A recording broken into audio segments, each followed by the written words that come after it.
नमस्कार दोस्तों, मैं Vijay Tiwari the book society में आपका स्वागत है। जहां हम आज की इस वीडियो के माध्यम से सब्जेक्ट कोड MED 002 के कुछ महत्वपूर्ण प्रश्नों की चर्चा आपके साथ करेंगे।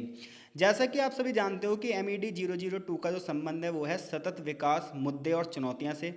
जो हमारा ये क्वेश्चन पेपर आएगा ये 50 नंबर का होगा और जितने भी क्वेश्चन होंगे इसमें वो 5-5 नंबर के हिसाब से आएंगे, यानी कि हर क्वेश्चन में आपके 2 पार्ट होंगे जहां हर पार्ट आपको 5 नंबर के हिसाब से लिखना होगा। तो यहाँ पर ये आंसर भी इसी हिसाब से तैयार किए गए हैं।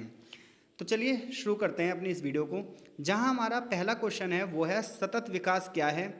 सतत विकास के उद्देश्यों को उचित उदाहरण की सहायता से व्याख्या कीजिए। यानी कि क्वेश्चन सबसे पहले हमसे पूछ रहा है कि सस्टेनेबल डेवलपमेंट क्या है, यानी कि सतत विकास को इंग्लिश में बोलते हैं सस्टेनेबल डेवलपमेंट।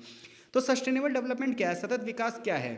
दूसरी बात हमसे ये पूछ रहा है कि सतत विकास के उद्देश्य क्या हैं, और तीसरी बात ये कह रहा है कि सतत विकास का एक उदाहरण दीजिए। यानी कि इस क्वेश्चन में हमसे 3 चीज़ें पूछ रहा है।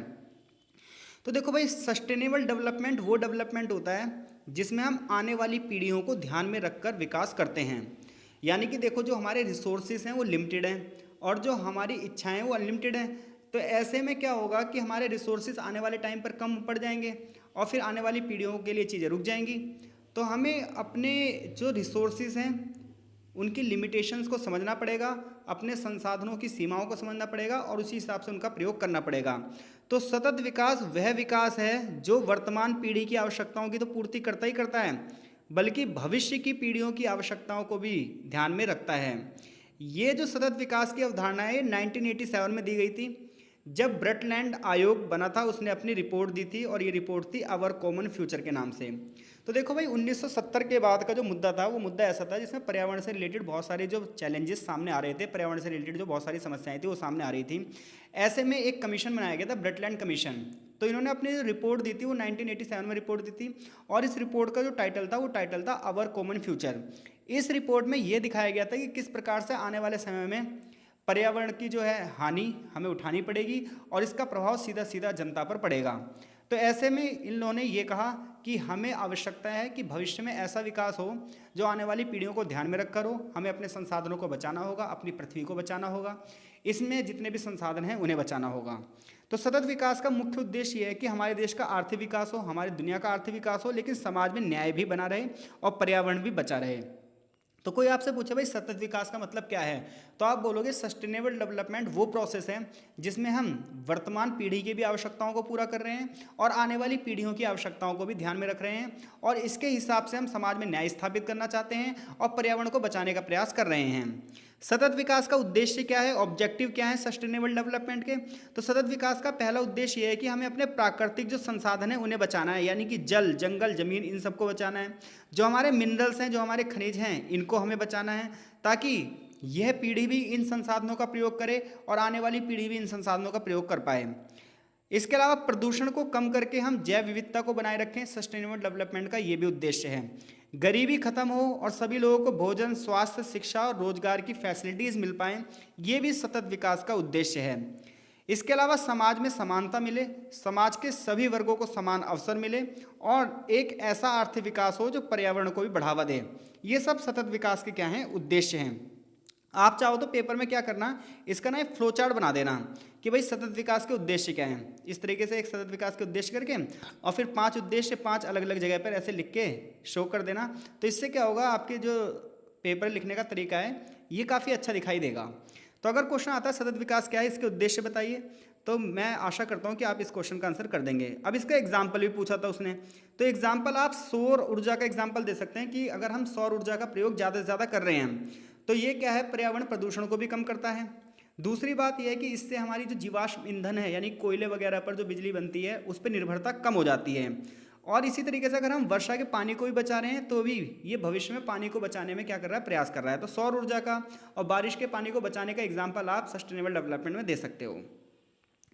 क्वेश्चन नंबर 2 है कि समाज के सतत विकास पर औद्योगिकरण और शहरीकरण की भूमिका बताओ।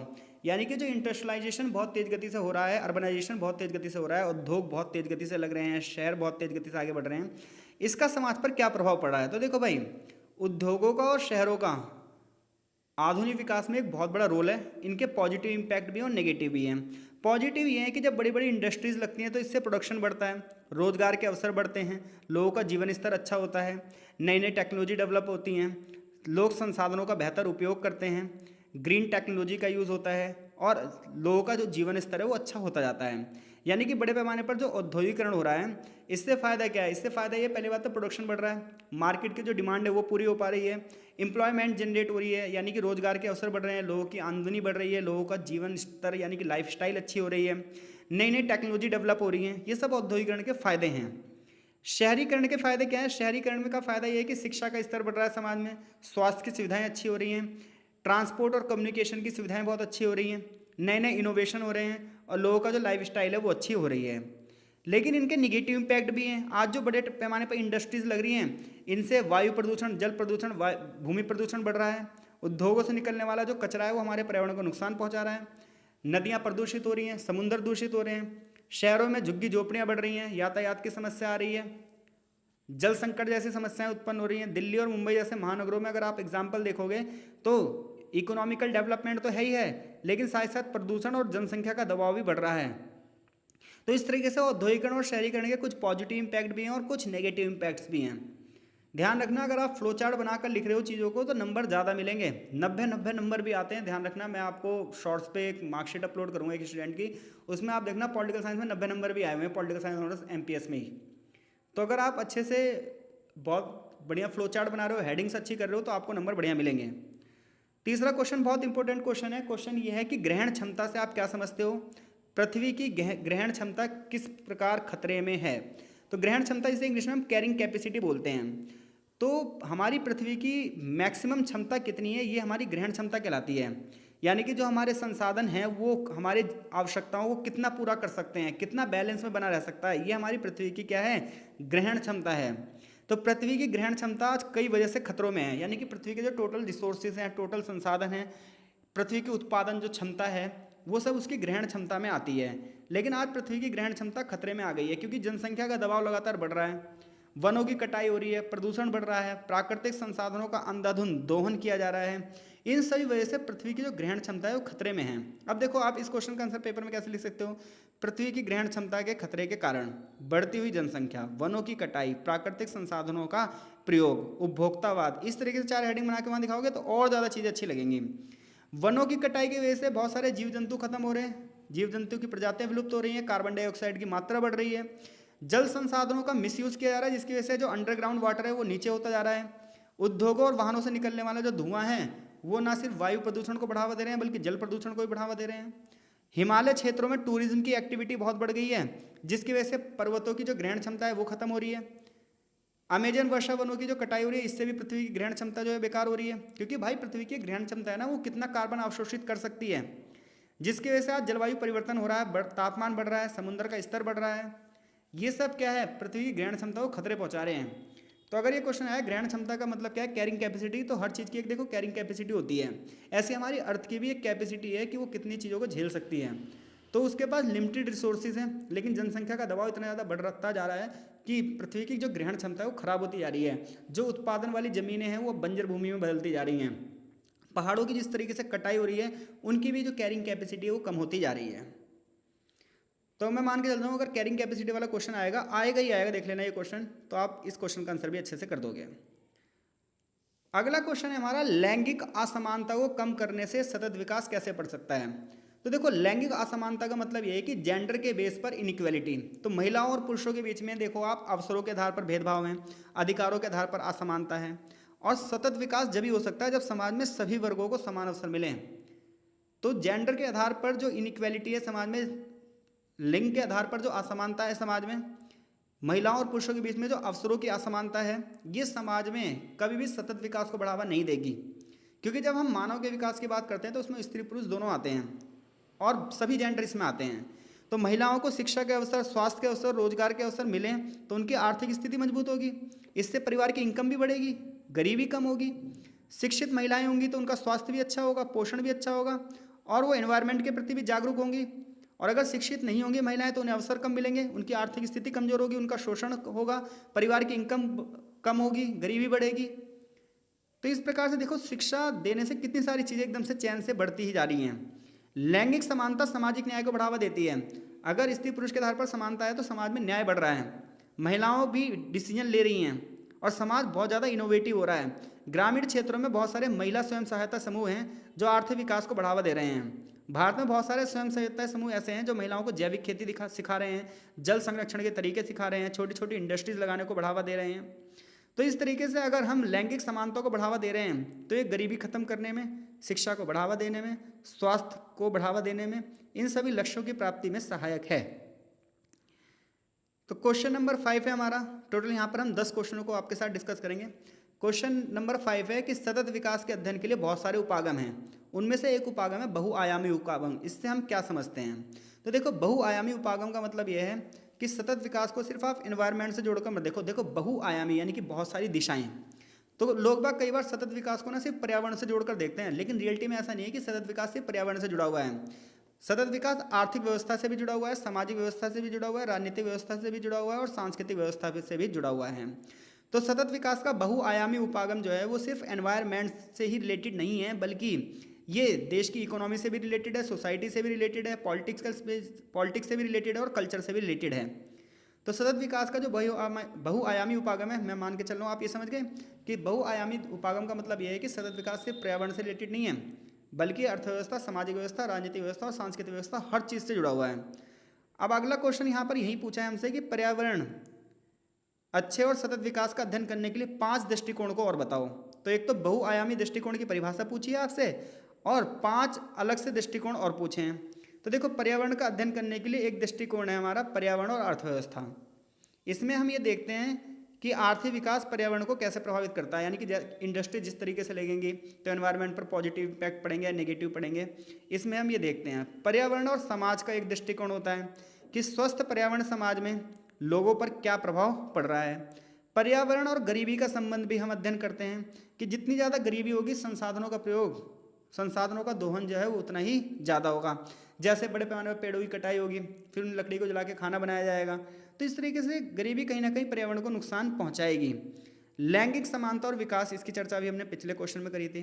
और टेक्नोलॉजी और पर्यावरण, जितनी अच्छी टेक्नोलॉजी होगी उतना ही वो पर्यावरण को प्रदूषित भी क्या करेंगी, कम करेंगी। जैसे ग्रीन टेक्नोलॉजी होगी, अगर टेक्नोलॉजी का लेवल डाउन होगा तो प्रदूषण को ज़्यादा करेंगी। तो इस तरीके से सतत विकास को समझने के लिए हमें बहुत सारे आयामों को समझना पड़ता है और इससे हमें ये पता चलता है कि सतत विकास का संबंध अलग अलग क्षेत्रों से है। क्वेश्चन नंबर 6 है हमारा, गरीबी, पर्यावरण और सतत विकास के बीच में एक संबंध है, विस्तार समझाइए। यानी कि गरीबी किस प्रकार से पर्यावरण से संबंधित है, गरीबी किस प्रकार से सतत विकास से संबंधित है, इस क्वेश्चन का आंसर हमें देना है। तो जब आप गरीबी की बात करोगे तो गरीबी का मतलब होता है वंचित रहने की अवस्था। तो गरीबी, पर्यावरण और सतत विकास ये तीनों आपस में जुड़े हुए हैं, क्योंकि देखो लोग गरीब होंगे तो अपनी बेसिक नीड को पूरी नहीं कर पाएंगे, और जब लोग बेसिक नीड को पूरी नहीं कर पाएंगे तो एनवायरनमेंट पर डिपेंड होते जाएंगे। जितना ज़्यादा वो एनवायरनमेंट पर डिपेंड रहेंगे पर्यावरण को नुकसान उतना ज़्यादा बढ़ता जाएगा। गरीब समुदाय ईंधन के लिए लकड़ी काटेंगे जिससे वनों की कटाई होगी। सीमित संसाधन की वजह से वो उन टेक्नोलॉजी का यूज़ नहीं कर पाएंगे जो एनवायरनमेंट को फ़ायदा पहुँचाएँ, बल्कि पर्यावरण को नुकसान पहुँचेगा और गरीबी और ज़्यादा बढ़ती जाएगी। आज बड़े पैमाने पर सूखा, बाढ़ जैसी जो प्राकृतिक आपदाएं हैं ये किसानों की इनकम को कम कर देती हैं, जिससे गरीबी और बढ़ती जाती है, जिससे पता चलता है कि पर्यावरण और गरीबी का संबंध एक दूसरे से बहुत ज़्यादा है। इसलिए सतत विकास का उद्देश्य गरीबी को कम करना भी है और पर्यावरण को बढ़ावा देना भी है, ताकि रोजगार को बढ़ावा मिल सके, शिक्षा को बढ़ावा मिल सके, स्वच्छता को बढ़ावा मिल सके और संसाधन सब तक पहुँच सके। अगर हम गरीबी को ख़त्म करते हैं तो न केवल समाज का विकास होगा, देश का विकास होगा, बल्कि पर्यावरण को भी जो है प्रोटेक्शन मिल पाएगी। क्वेश्चन नंबर 7 की ओर बढ़ रहे हैं। ध्यान रखना भाई, ये जितने भी आंसर हैं ये इस तरीके से सेटअप किए गए हैं ताकि आप इससे रिलेटेड चीज़ें लिख सकें, इससे रिलेटेड हेडिंग बना सकें। तो ये सिर्फ और सिर्फ आपके थॉट्स को बढ़ा रहे हैं, आप इससे ज़्यादा भी लिख सकते हो और इससे अच्छा आंसर भी लिख सकते हो।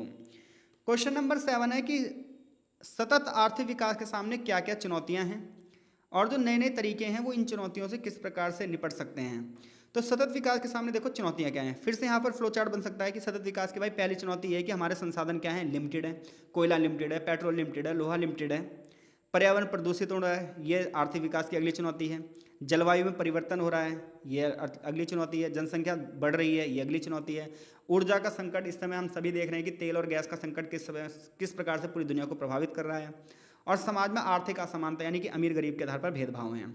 तो सतत विकास की जो चुनौतियां हैं वो प्राकृतिक संसाधनों की कमी, पर्यावरण में प्रदूषण, जलवायु परिवर्तन, जनसंख्या वृद्धि, ऊर्जा संकट, आर्थिक असमानता, ये सब सतत आर्थिक विकास की प्रमुख चुनौतियां हैं। इनसे निपटने के लिए हम बहुत सारे उपाय हैं जिन्हें हम फॉलो कर सकते हैं। जैसे स्वच्छ ऊर्जा का प्रयोग कर सकते हैं, सौर ऊर्जा, पवन ऊर्जा को बढ़ावा दे सकते हैं। इसके अलावा ग्रीन टेक्नोलॉजी को बढ़ावा दे सकते हैं, हरित भवनों को बढ़ावा दे सकते हैं, बायोगैस को बढ़ावा दे सकते हैं, डिजिटल तकनीक का प्रयोग कर सकते हैं, एआई का प्रयोग कर सकते हैं, सर्कुलर इकोनॉमी को बढ़ावा दे सकते हैं। तो ये बहुत सारे तरीके हैं जो कि हमें सतत विकास को बढ़ावा देते हैं। लेकिन चुनौती यही है फिर से कि सौर ऊर्जा का अगर आप यूज़ कर रहे हो तो उसमें पैसा भी बहुत सारा लगेगा। तो हमारे देश में आर्थिक असमानता बहुत ज़्यादा है, गरीबी बहुत ज़्यादा है। तो ऐसे में हर एक बंदा तो सौर ऊर्जा का प्रयोग नहीं कर सकता, हर एक बंदा पवन ऊर्जा का प्रयोग तो नहीं कर सकता, हर एक बंदा जैविक गैस तो नहीं बना सकता। तो ऐसे में ये कुछ चुनौतियाँ हैं भाई, जिनसे निपटने के बाद ही हम पर्यावरण को बचा सकते हैं। क्वेश्चन नंबर 8 है कि कृषि में हम सतत उपज के तरीकों की व्याख्या कीजिए। तो देखो, आज के टाइम पर अगर हम बात करें तो जो एग्रीकल्चरल लैंड है यानी कि एक ऐसी ज़मीन जिस पर खेती हो रही है, ये भी खतरे में आ गई है। क्योंकि इतना ज़्यादा हम क्या कर रहे हैं, फर्टिलाइजर्स का यूज़ कर रहे हैं, केमिकल्स का यूज़ कर रहे हैं, जिसकी वजह से ज़मीन की जो गुणवत्ता है, ज़मीन की जो क्वालिटी है वो डाउन होती जा रही है। ऐसे में ज़मीन की क्वालिटी कैसे बढ़े, इसके लिए उपाय आपसे क्वेश्चन में पूछ रहा है। तो सबसे पहली बात तो ये है कि हमें जैविक खेती को बढ़ावा देना होगा। जैविक खेती का मतलब ये है कि हम केमिकल्स का यूज़ नहीं करेंगे, फर्टिलाइजर्स का यूज़ नहीं करेंगे, बल्कि हरी खाद का उपयोग करेंगे। ठीक है, जैसे गोबर वगैरह का छिड़काव कर देंगे। इस तरीके से हम जैविक खेती को बढ़ावा देंगे। फसल चक्र का मतलब ये है कि कुछ समय के लिए हम दूसरी फसल उगाएंगे। क्योंकि देखो, एक खेत पर अगर आप एक जैसी फसल लगातार उगाए जा रहे हो तो भी उसकी प्रोडक्टिविटी डाउन होती है। तो क्या है, वहाँ पर हरी सब्जियों को भी उगाएंगे ताकि प्रोडक्टिविटी उसकी बढ़े। मिश्रित खेती करेंगे और इसके अलावा कुछ समय के लिए खेतों को खाली भी छोड़ देंगे ताकि उसकी उत्पादकता फिर से लौट आए। बारिश के पानी को बचाएंगे, ड्रिप तरीके से सिंचाई करेंगे। देखो, पहले क्या होता है, ट्यूबवेल चला दी और पानी पूरा खेतों में भर गया। अब क्या है, ड्रिपिंग वे में क्या फुहारे टाइप से लगेंगे और बूंद बूंद पानी खेतों में जाएगा, तो इससे उपज बढ़ती है। प्राकृतिक खादों का प्रयोग करें। तो इस तरीके से हम कृषि में सतत विकास को बढ़ावा दे सकते हैं। खास तौर पर जैविक खेती को बढ़ावा देना, हालांकि इतना आसान भी नहीं है जितना आसान यहाँ पर पढ़ने में लगता है। सिक्किम की बात करो तो सिक्किम भारत का पहला पूर्ण जैविक राज्य है जहाँ कृषि में पूरी तरीके से जैविक खाद का प्रयोग किया जाता है। क्वेश्चन नंबर 9 है, ग्लोबल वार्मिंग के दुष्प्रभाव को दूर करने के लिए कुछ उपाय बताओ। तो आज बड़े पैमाने पर आप देख रहे हो कि विश्व का तापमान लगातार बढ़ता ही जा रहा है, पृथ्वी का टेम्परेचर बढ़ता ही जा रहा है। तो ये ग्लोबल वार्मिंग है, इसको अगर हमें दूर करना है तो क्या करना होगा, पेड़ों को लगाना होगा, वनों को बचाना होगा, नई नई एनर्जी के रिसोर्सेज का यूज़ करना होगा यानी कि सोलर पैनल, जैविक गैस, इन सब का यूज़ करना होगा। जीवाश्म ईंधन यानी कोयले पर, लकड़ी पर निर्भरता कम करनी होगी, ऊर्जा को बचाना होगा। इसके अलावा हमें क्या करना होगा, पब्लिक सेक्टर के ट्रांसपोर्ट को यूज़ करना होगा, बसों को, मेट्रो को यूज़ करना होगा। और जो हमारा कूड़ा कचरा है इसको रिसाइकिल करना होगा। उद्योगों से जो कचरा निकल रहा है उस पर कंट्रोल लगाना पड़ेगा। तो इस तरीके से हम क्या कर सकते हैं, ग्लोबल वार्मिंग के प्रभावों को कम कर सकते हैं। तो इन्हें थोड़ा सा आप क्या करना, 2-2 4-4 लाइनें इस हेडिंगों में लिख देना, इससे आपका आंसर और अच्छा हो जाएगा। लास्ट क्वेश्चन है आज का हमारा कि भारत में बहुत सारे पर्यावरण कानून बने हैं लेकिन वो अच्छे से इम्प्लीमेंट नहीं हो पाए हैं। भारत में जो पर्यावरण कानून बने हैं उनके क्रियान्वयन में यानी कि इम्प्लीमेंटेशन में कुछ चुनौतियां हैं, उन चुनौतियों का वर्णन कीजिए। तो भारत में बहुत सारे पर्यावरण कानून बने हैं, जैसे 1986 का पर्यावरण संरक्षण अधिनियम, जल अधिनियम 1974 का, वायु अधिनियम 1981 का, लेकिन ये सही से लागू नहीं हो पाए हैं। उसका रीज़न ये है कि जो हमारी जनता है वो कानून का पालन उस तरीके से नहीं करती जिस तरीके से करना चाहिए। प्रशासन हमारा इतना ध्यान देता नहीं है, करप्शन बहुत ज़्यादा है, लोग अवेयर नहीं हैं, इंडस्ट्रीज़ लगातार बढ़ती जा रही हैं और इतना पैसा भी नहीं है और टेक्नोलॉजी भी नहीं है, जिसकी वजह से बहुत सारे जो नियम है वो सिर्फ कागजों में पड़े रह गए हैं, ज़मीनी स्तर पर वो लागू नहीं हुए हैं। उदाहरण के लिए नदियों में प्रदूषण कंट्रोल करने के लिए बहुत सारे कानून बनाए गए हैं, फिर भी बहुत सारी इंडस्ट्रीज़ अपना कचरा नदियों में फेंक देती हैं क्योंकि ऑप्शन ही नहीं है। तो इन चुनौतियों का अगर हमें समाधान करना है तो कठोर निगरानी करनी पड़ेगी और सबसे बड़ी बात यह है कि जनता को खुद अवेयर होना पड़ेगा, क्योंकि जनता जब तक पार्टिसिपेट नहीं करेगी, जब तक जनता जागरूक नहीं होगी, जब तक कुछ हो ही नहीं सकता। तो मैं आशा करता हूँ इन सभी क्वेश्चनों में से अगर कोई भी क्वेश्चन आया तो आप डेफिनेटली कर दोगे। तो बहुत बहुत धन्यवाद हमसे जुड़ने के लिए, मिलते हैं आपसे नेक्स्ट कोड के साथ।